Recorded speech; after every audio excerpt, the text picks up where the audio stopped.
ስብሰባው ልክ ሊያልቅ ሲል አቡነ ሉቃስ እጃቸውን አወጡ። ጥያቄ አለኝ የማቀርበው ነገር አለኝ አሉ። አቡነ ሉቃስ ስልካቸውን አወጡና የሚታረዱትን በእሳት የተቃጠሉትን በስልካቸው ላይ ከፍቶ አሳያ። ነጭ ያለበሰ አይገባም። ይሄ ምን አይነት ባህል ነው? ነጭ የሌላቸው እኔ አንተ ቀለበትን ከእንትን ላይ አውልቀ ካገባ በኋላ አውልቀ ከሚስት ጋር ትኑር አትኑር የማውቀው ነገር ብንሰርቅም ባንሰርቅም እንኳን ክርስቲያን ሆን መሬት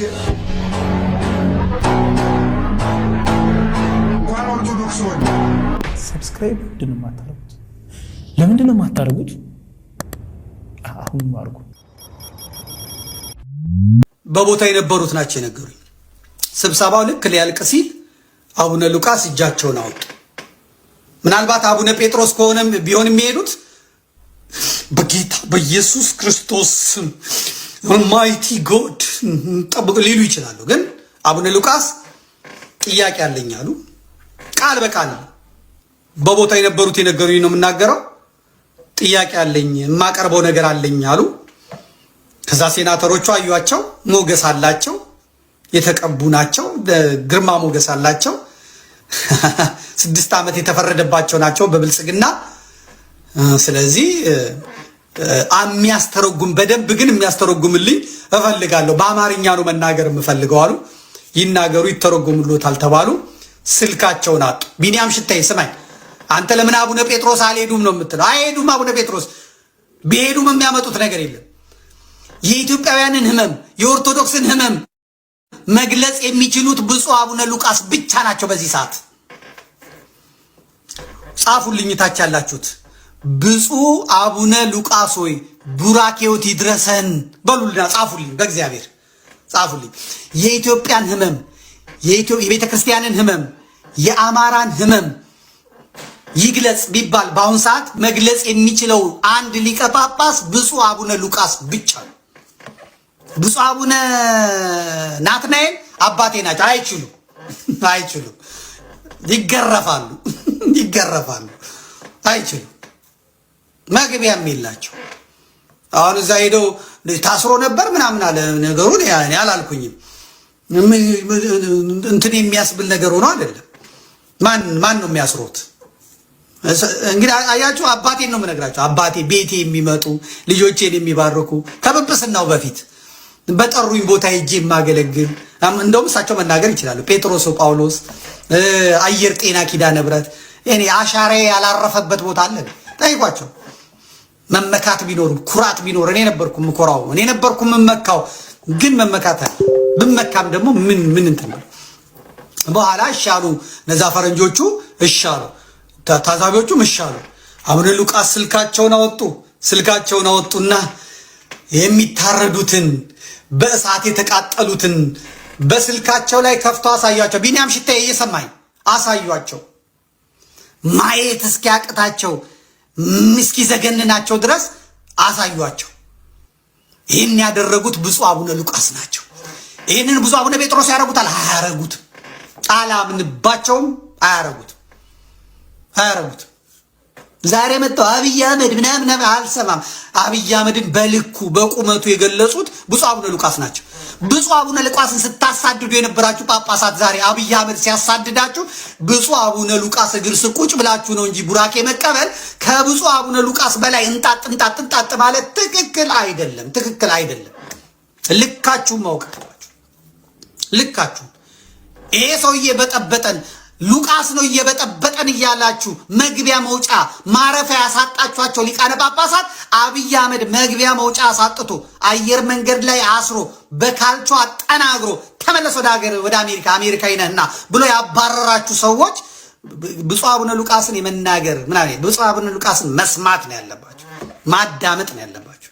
ብፁዕ አቡነ ሉቃስ ያደረጉት ይሄንን ነው። ወገኖቼ እያለቁ ነው፣ ቤተክርስቲያን ምዕመናን እየታረዱ ነው ብለው ነው ያሳዩት። ከዛ ነው ጥያቄ የመጣው። የተነገረኝን ነው የምነግራችሁ። ከዛ ምን አሉ? እኛ እኮ አሉ፣ እቺን አስምሩልኝ፣ ቁረጡልኝ። እኛ እኮ አሉ ፈረንጆቹ፣ እኛ እኮ ኢትዮጵያ ችግር እንዳለ እናውቃለን፣ ከባድ ጦርነት እንዳለ እናውቃለን። የመሰለን ግን የዘር ነው።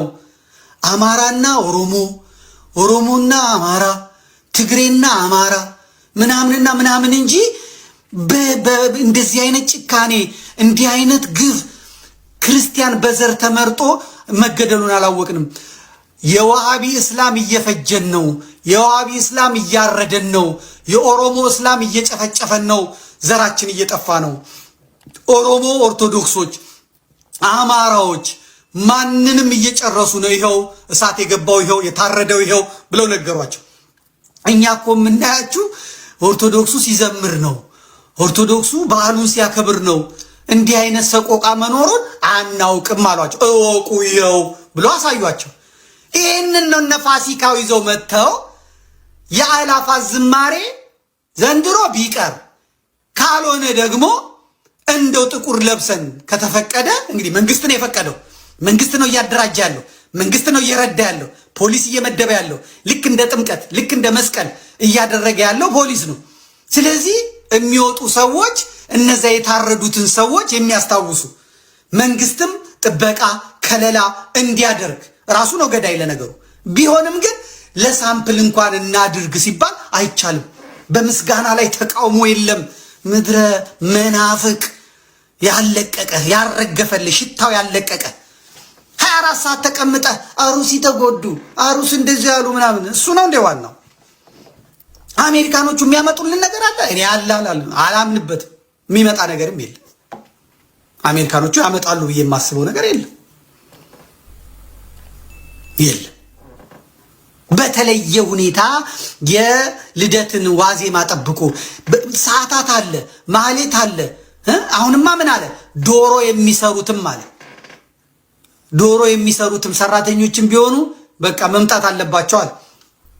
በሚቀጥለው እቅዳችን ቪአይፒ ነው አለ። ደግሞ ትላንት ሲናገር የቆረበ ሰው በቪአይፒ ነው የሚገባው አለ።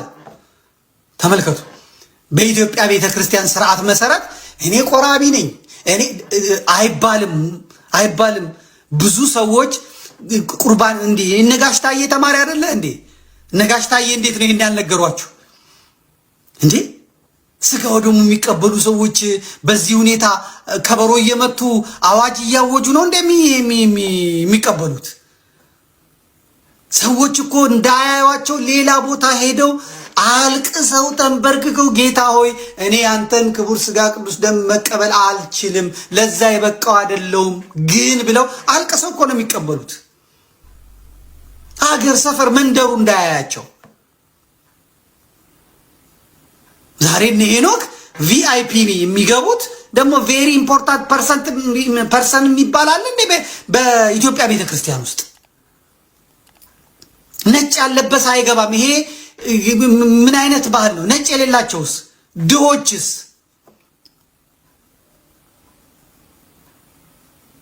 ጥያቄ ነው እየጠየቅን ያለ ነው። የአክሱም ጉዞ ቀርቷል። አሁን የአክሱም ጉዞ ቀርቷል። አለቀ። እኔ ነበርኩኝ የአክሱምን ጉዞ ሰዎች ወደ ገዳማት እንዲሄዱ የገዳማት መሳለም የገዳማት መሄድ እንዲመጣ እኔ ነኝ የደገምኩት። የትግራይ ገዳማትን ጉድጓድ ገብተን ያስተዋወቅ ነው እኛ ነበርን። የመሃል አገሩ ሰው፣ የዳር አገሩ ሰው፣ የውጭ አገሩ ሰው እንጀራ አዘጋጅተን ምግብ አዘጋጅተን እኔ ነበርኩ ያደረግኩት። አዲግራት ላይ ተቀብለውን፣ መቀሌ ላይ እግር አጥበውን፣ ደሴ ላይ እግር አጥበውን ሰው ወደ ገዳማት እንዲሄድ ያደረግኩት እኔ ነኝ የደከምኩበት የለፋውበት። ዛሬ ያቀርቷል። አብይ አህመድ ቀጥቅጦ ሰሜኑን ባዶ ሰሜኑን ለኢየሱስ ለመስጠት ብሎ አደህይቶ ቀጥቅጧቸዋል። ላሊበላ እኮ ያንኑ ለህዝብ ላሊበላ እኔ እኮ የሄድኩት በገነተ ማርያም በኩል በምናምን በሚባለው ነው የመጣሁት። የአዲሱ መንገድ ሳይሰራ በፊት ነው ሰው ይዤ የመጣሁት። ከላሊበላ ይምርሃነ ክርስቶስ እኮ አይኬድም ነበረ። የሚኬደው በእግር ነበረ። አንድ ቀን ማታ አንድ ቀን ስትሄዱ የምትውሉበት ነበረ እኮ ይምርሃነ ክርስቶስ። 3 መኪና 4 መኪና ህዝብ ይዤ ገዳማቱን እንዲረዱ ገዳማቱን እንዲተዋወቁ ያደረኩት።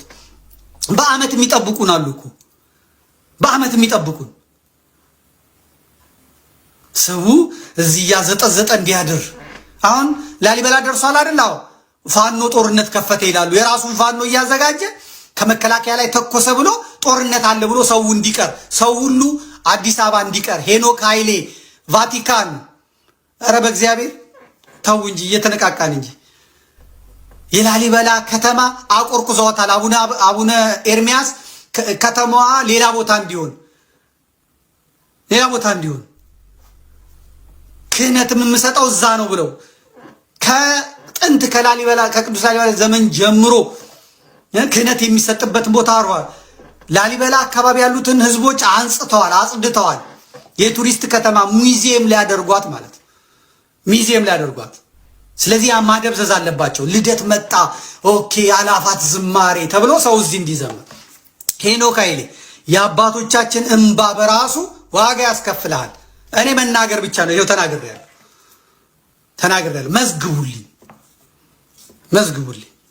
እኔ አንተ ቀለበትን ከእንትንህ ላይ አውልቀህ ካገባ በኋላ አውልቀህ እዛ ፋና ቴሌቪዥን ላይ ቀርበ ኢንተርቪውን ስትሰጥ ለማን ነው መልእክት እያስተላለፈው? ወይስ እንደኔ ተሰብሮበት ነው ወይስ እንደኔ ጠቦት ነው ብዬ ነበር። እኔ ከሚስት ጋር ትኑር አትኑር የማውቀው ነገር የለም። አብረህም ትኖራለህ። አሁን እስካሁን ክህነት ወስደህ ካህን ትሆን አትሆን አላውቅም፣ ግን ዲያቆን ነው የምትባለው። በብዙ ነገር እንዳትጎዳ እየነገርኩ ነው። እና ከብልጽግና እኩል እኔ ተሰሩኛላችሁ እንዴ?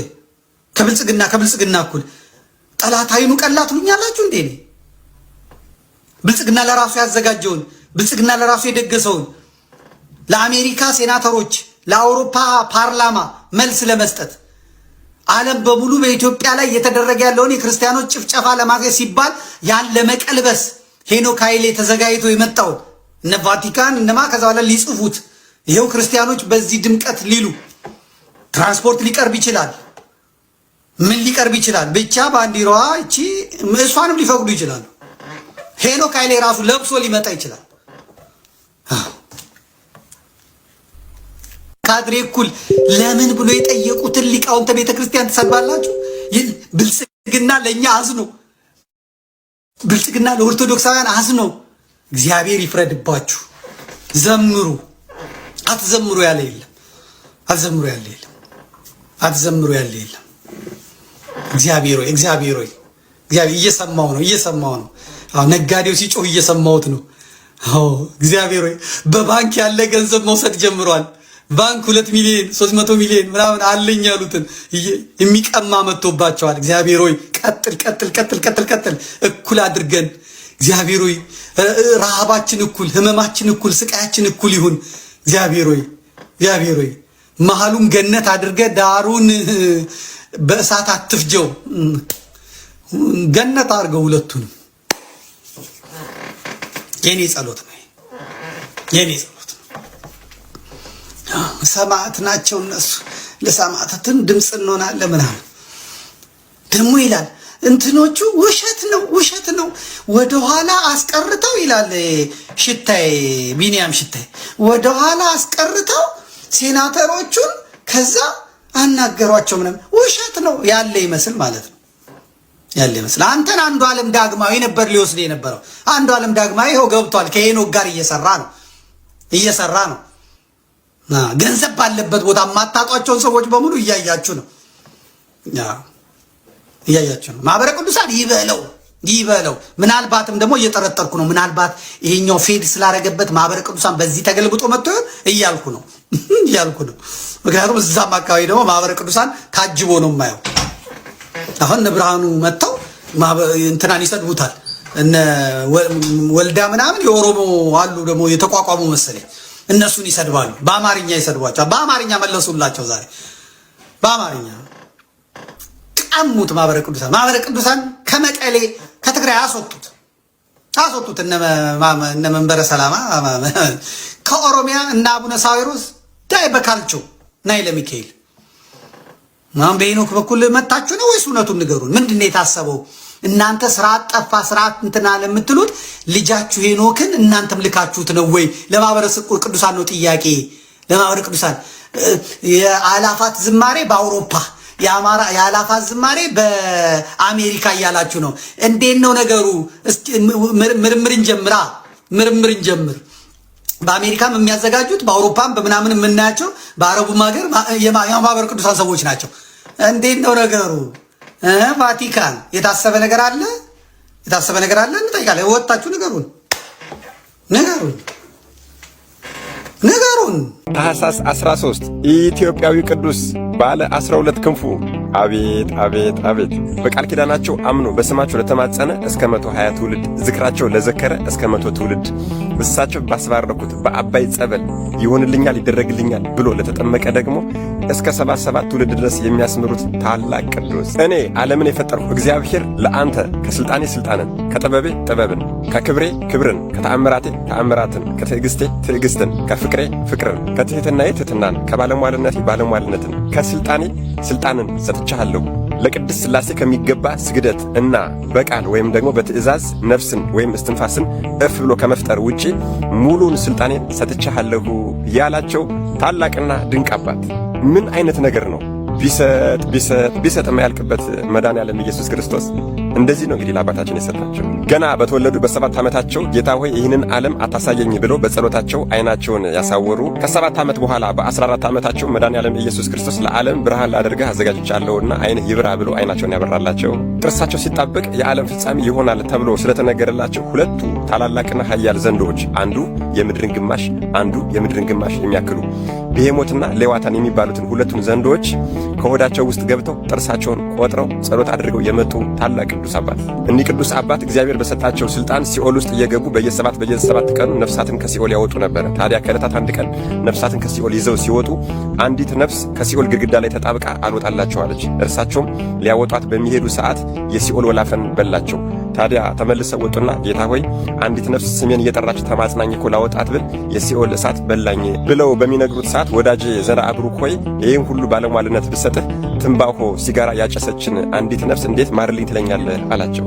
በዚህም ሰዓት አባታችን ጌታ ሆይ የዚህች ዕፅ ክፋቷ ምን ያህል ነው ብለው ጠየቁት። ይህች ትንባሆ የተባለች ዕፅ ስራዋ የከፋ ነው። የውሸት አባት ዲያብሎስ ልጆችን ሕዝቤን ሊያስት በምድር ላይ ተክሏታልና ይህችን የተረገመች ዕፅ የጠጣ ወይም ያጨሰ ሰው የ5 ቀፎ ንብ የሚያክሉ እርኩሳንና ክፎች አጋንንት በሰውነቱ ቀዳዳ ማለትም በአፍንጫው፣ በዓይኑ፣ በአፉ፣ በጆሮ በታች ደግሞ በዓይነ ምድር መውጫው ሆነው ይገቡና ይሰለጥኑበታል፣ ይገቡ ይወጡበታል፣ መሳሪያቸውም ያደርጉታል ብሎ ለአባታችን ነገራቸው። አባታችንም ጌታዬ ሆይ ይህንን ለእኔ ነገርኸኝን ቃል ሳያውቁና ሳይረዱ የዋሃን ሰዎች በዚች ቅጠል ቢወድቁና ቢነደፉ ትምርልኛለህን ብለው ጠየቁት። ጌታችንም ለአባታችን ሳያውቁ የጠጡትን ወይም ያጨሱትን በአንተ ስም ምሬልሃለሁ አላቸው። ነገር ግን ከዚህ በፊት ለነበሩ ቅዱሳን ያልነገርኩትና ያልገለጽኩትን ይሄንን ምስጢር ካወቁ በኋላ ይህችን የተረገመች ትንባሆ ቅጠል የጠጡ ወይም ደግሞ ያጨሱ በምሕረት ዓይኔ አልጎበኛቸውም፣ ይቅር አልላቸውም አላቸው። ጌታችንና አምላካችን መድኃኔዓለም ኢየሱስ ክርስቶስ ከዕለታት አንድ ቀን እኒህን ታላቅ ቅዱስ አባት አባ አቡነ ዘርአ ብሩክን ወደ አድማስ ወጥተው በአራቱም አቅጣጫ ትንፋሻቸውን እፍ እንዲሉ አዘዛቸው። በጣም ይገርማል። እርሳቸው እፍ ያሉትን የምህረት እስትንፋስም መድኃኔዓለም ኢየሱስ ክርስቶስ ከአድማስ እስከ አድማስ ከጽንፍ እስከ ጽንፍ እንዲደርስ አደረገው። ይሄ አንተ እፍ ያልከው እስትንፋስ የደረሳቸው አረማውያን አሕዛብ በሙሉ ከጎኔ እንደፈሰሰው ማየገቦ ሆኖላቸው የቅድስት ሥላሴ ልጅነትን ያገኙ ብሎ ቃል ኪዳን ገባለት። አዎ አረማውያንና አሕዛብ በቃል ኪዳንህ ታምነው ግን ሳይጠመቁ ቢሞቱ ይሄ ቃል ኪዳን ይሁናቸው እምርልሃለሁ አላቸው። ምን እሱ ብቻ አረማውያንና አሕዛባውያን ያላመኑ እስላሞችም ቢሆኑ በአንተ በቃል ኪዳንህ አምነው ነገር ግን ሳይጠመቁ ቢሞቱ በአንተ ስም ማመናቸውና በቃል ኪዳንህ መማጸናቸው በውሃና በመንፈስ ቅዱስ እንደመጠመቅ ይሁንላቸው የሚል ቃል ኪዳን የተገባላቸው ታላቅና ቅዱስ አባት ናቸው። የገድልህን መጽሐፍ ጽፎ አጽፎ በቤቱ ያስቀመጠ የንዳድ በሽታ አይይዘውም። እርኩሳን አጋንንትና መናፍስት በቤቱ አይቀርቡም። ችግር፣ መከራ፣ ረሃብ በቤቱ ፈጽሞ አይከሰትም። በእርሻው በጓሮ በመሬቱ አባር ቸነፈር ፈጽሞ አይከሰትም። አዝመራውንም ትል አይበላውም። በቤቱም በረከትን እሞላለሁ። ወንድና ሴት ልጆቹም ይባረካሉ፣ ሀብት ንብረቱም ይባረካል። በአገሪቱ ላይ ረሃብ ችግር ሆኖ የእህል መታጣት ሆኖ የእህል ዋጋ በወርቅ ቢመዘን እንኳን በአንተ ስም የተማጸነን ግን እህልን አላሳጣውም የተባሉ ታላቅ አባት እኒህ የአባይን ወንዝ ጸበል አድርገው ሰጥተውን መካኖች እንዲወልዱበት ይሆንልኛል ይደረግልኛል ብለው ለተጠመቁ ሰዎች እስከ 77 ትውልድ ድረስ እንዲማሩበትና ከደዌያቸው እንዲነጹበት አድርገው ያሰጡን ከ24ቱ ካህናተ ሰማያት ጋር መንበረ ጸባዖትን ያጠኑ ከሰማይ በወረደላቸው መስቀል ሕዝቡን ሲባርኩ የኖሩ በዚህ ከሰማይ በወረደላቸው መስቀል አሁንም በዚህ ዘመን ድንቅ ተአምርን የሚያደርጉ ከአጽማቸው በሚወጣው አፈር እጅግ በጣም ድንቅ ተአምርን የሚሰሩ በዚህች ምድር ላይ ለ482 ዓመት ኖረው ጥር 13 ቀን ያረፉ ፀሐይን ገዝተው ያቆሙ በአይን ጥቅሻ የፈለጉበት ቦታ ደርሰው ይመጡ የነበረ ታላቁ አባታችን ባለ 12 ክንፉ አባ አቡነ ዘርዓ ብሩክ ነገ ታኅሳስ 13 የጽንሰትና እንዲሁም ደግሞ የተአምር በዓላቸው ነው። መድኃኔዓለም ኢየሱስ ክርስቶስ ከታላቁ አባታችን ከአቡነ ዘርዓ ብሩክ ረድኤት፣ በረከት፣ ምልጃ፣ ቃል ኪዳን፣ ፍቅር አይለየን። አሜን። ይቆየን። ብንሰርቅም ባንሰርቅም እንኳን ክርስቲያን ሆን መሬቴ እንኳን ኦርቶዶክስ ሆን